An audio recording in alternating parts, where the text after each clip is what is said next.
देश में corona virus की दूसरी लहर का कहर बढ़ता ही जा रहा है। प्रतिदिन नए कोरोना मरीजों और कोविड से मरने वालों की संख्या में भारी बढ़ोतरी लोगों में दहशत पैदा कर रही है।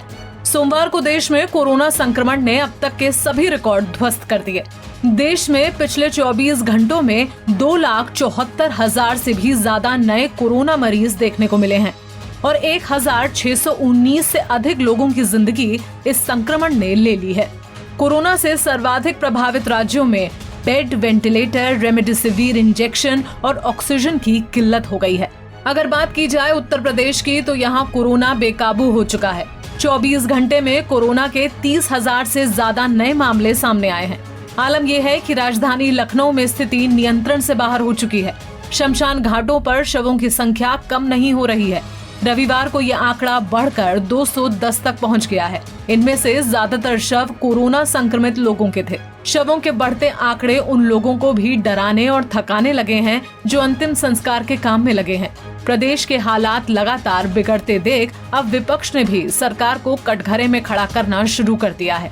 प्रियंका गांधी से लेकर मायावती और समाजवादी पार्टी ने सरकार पर निशाना साधा है। ऐसा लगता है इससे भारतीय जनता पार्टी के अंदर से मानवता खत्म हो चुकी हो, मर चुकी हो। सोचिए आप, 24 घंटे में 2,73,000 कोरोना के केसेस आए हैं, 15 से ज्यादा लोगों की मौतें हो चुकी हैं, लेकिन भारतीय जनता पार्टी की सरकार चुनाव कराने में व्यस्त है। वोटिंग हो रही है उत्तर प्रदेश के अंदर में, वेस्ट बंगाल के अंदर में भारतीय जनता पार्टी रैलियां कर रही है, वहां पे भीड़ आ रही है। कमाल है भाई, आपको सत्ता से इतना प्यार हो गया भारतीय जनता पार्टी को, जनता से कोई लेना देना नहीं। इससे ज्यादा शर्म की बात किसी पार्टी के लिए और किसी भी सरकार के लिए हो सकती है क्या कि लोगों की मौतें हो रही हो और सरकार यहां चुनाव कराने में व्यस्त हो।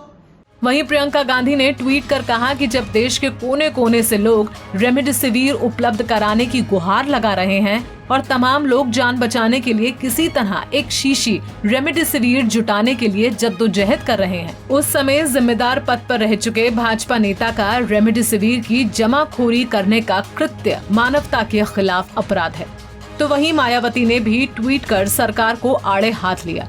उन्होंने ट्वीट कर कहा कि देश के विभिन्न राज्यों में कोरोना वैक्सीन व अस्पतालों में इलाज हेतु ऑक्सीजन की जबरदस्त कमी देखते हुए केंद्र सरकार से अनुरोध है कि इनकी सप्लाई सुनिश्चित करने के लिए प्राथमिकता के आधार पर विशेष ध्यान दे और यदि इसके लिए आयात करने की जरूरत पड़ती है तो आयात भी किया जाए।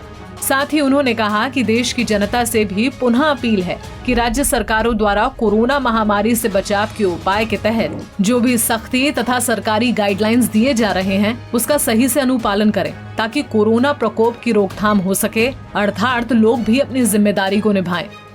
आपको बता दें कि लखनऊ के अस्पतालों में ऑक्सीजन के सिलेंडर को लेकर मारामारी मची हुई है, जिसके बाद सीएम योगी ने टीम 11 के साथ मीटिंग कर स्वास्थ्य व्यवस्थाओं को दुरुस्त करने के निर्देश दिए।